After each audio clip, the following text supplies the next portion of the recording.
Pertama, pelaku perjalanan domestik dengan transportasi udara, laut maupun darat yang sudah melakukan vaksinasi dosis kedua dan lengkap, sudah tidak perlu menunjukkan bukti tes antigen maupun PCR negatif. Hal ini Pelaku perjalanan domestik dengan transportasi darat, laut, dan udara, kini tidak perlu lagi menunjukkan bukti tes swab antigen atau PCR. Menteri Koordinator Bidang Kemaritiman dan Investasi, sekaligus Wakil Ketua Komite Penanganan COVID-19 dan Pemulihan Ekonomi Nasional, Luhut Binsar Panjaitan mengatakan, kebijakan itu berlaku bagi mereka yang divaksin lengkap. Hal itu diputuskan pemerintah dalam rangka transisi menuju aktivitas normal. Kebijakan secara detail akan ditetapkan dalam surat edaran yang akan diterbitkan oleh kementerian atau lembaga terkait dalam waktu dekat.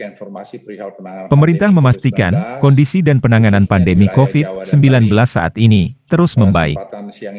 Berdasarkan data, tren kasus harian nasional menurun sangat signifikan, begitu pula kondisi rawat rumah sakit yang juga menunjukkan penurunan. Demikian pula tingkat kematian yang semakin melandai. Begitupun halnya dengan kondisi rawat inap rumah sakit juga menunjukkan penurunan dan tingkat kematian juga semakin melandai. Secara khusus perlu kami informasikan bahwa kondisi tren penurunan kasus konfirmasi harian terjadi di seluruh provinsi di Jawa dan Bali. Bahkan tingkat rawat inap di rumah sakit seluruh provinsi Jawa dan Bali juga telah menurun terkecuali DIY. Namun DIY kami perkirakan akan turun dalam beberapa hari ke depan ini. Selain itu, dalam beberapa hari terakhir jumlah kematian di Provinsi DKI Jakarta, Bali, dan Banten telah mengalami penurunan dan kami memprediksi dalam waktu dekat provinsi lain juga akan mengalami penurunan mengingat kasus kematian adalah lagging indicator. Teman-teman media dan seluruh masyarakat Indonesia yang saya cintai, seiring dengan perbaikan situasi pandemi COVID-19 yang semakin hari semakin membaik, maka sejumlah kabupaten kota yang kembali masuk ke level 2 meningkat cukup signifikan. Saat ini aglomerasi Jabodetabek dan Surabaya Raya kembali masuk ke level 2 dikarenakan penurunan kasus konfirmasi harian dan juga rawat inap rumah sakit. Terkait detail informasi ini akan tertuang dalam Inmendagri yang akan keluar hari ini. Selain level assessment yang menunjukkan tanda-tanda perbaikan, mobilitas masyarakat juga kembali meningkat cukup tinggi. Hal ini terlihat dalam pergerakan data Google Mobility yang kami ambil dalam sepekan terakhir.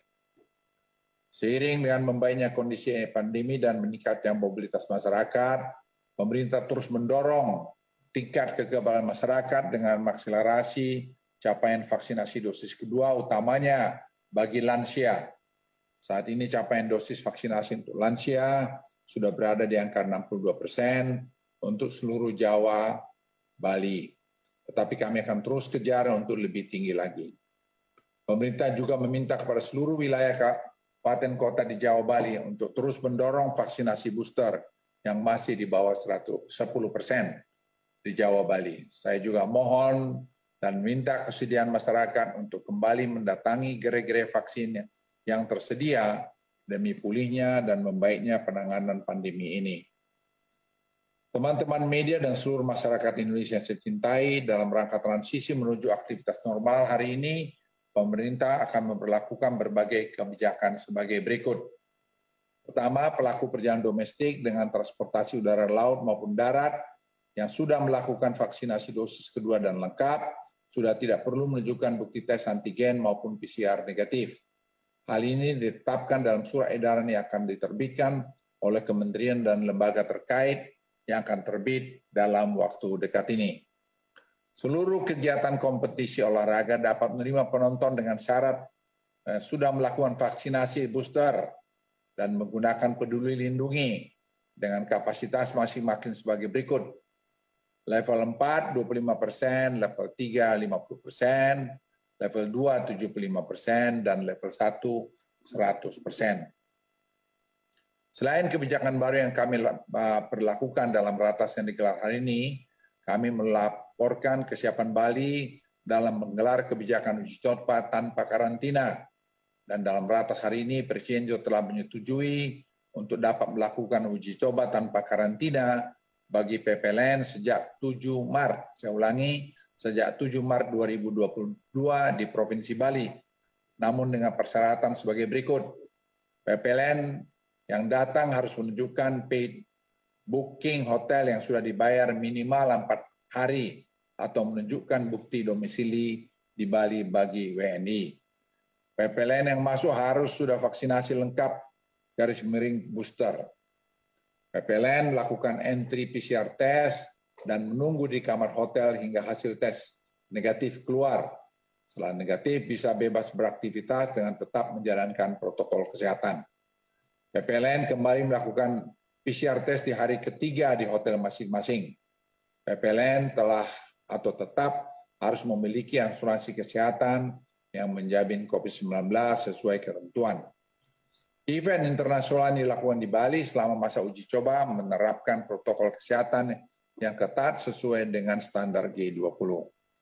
Penerapan visa on arrival untuk 23 negara, ASEAN, Australia, Amerika, Inggris, Jerman, Belanda, Prancis, Qatar, Jepang, Korea Selatan, Kanada, Italia, Selandia Baru, Turki, dan United Arab Emirates.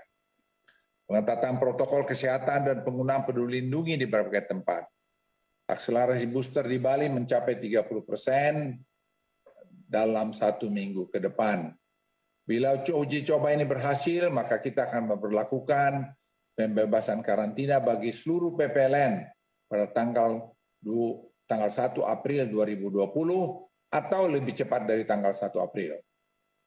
Teman-teman media dan seluruh masyarakat Indonesia saya cintai, setiap kebijakan oleh pemerintah diambil hingga hari ini tentunya diberlakukan atas dasar dan menunjukkan dari masukan dari para pakar dan ahli bidangnya. Selain itu, semua peta jalan dibuat hingga hari ini juga tetap diberlakukan dengan prinsip kehati-hatian dan tetap menjunjung tinggi tahapan yang sering kami sampaikan, yaitu bertahap, bertingkat, dan berlanjut untuk memitigasi hal-hal yang tidak kita inginkan. Perlu kami tegaskan bahwa semua kebijakan dalam proses transisi yang akan kita lalui bersama ini bukan dilakukan secara terburu-buru. Kita harus sudah siap untuk menuju satu proses transisi secara bertahap dengan menerapkan kebijakan berbasiskan data yang ada. Semua upaya yang ada hari ini perlu didukung keterlibatan masyarakat yang baik dan juga edukasi mumpuni yang terus dilakukan oleh pemerintah agar berdampingan bersama COVID-19 nantinya bukan hanya slogan saja. Di akhir kata, marilah kita terus berusaha dan berdoa semoga Tuhan Yang Maha Kasih senantiasa memberikan kesehatan dan keselamatan kita semua, serta kita dapat keluar dari badai pandemi COVID-19 ini. Sekian, terima kasih. Wassalamualaikum warahmatullahi wabarakatuh. Teman-teman saya kalian.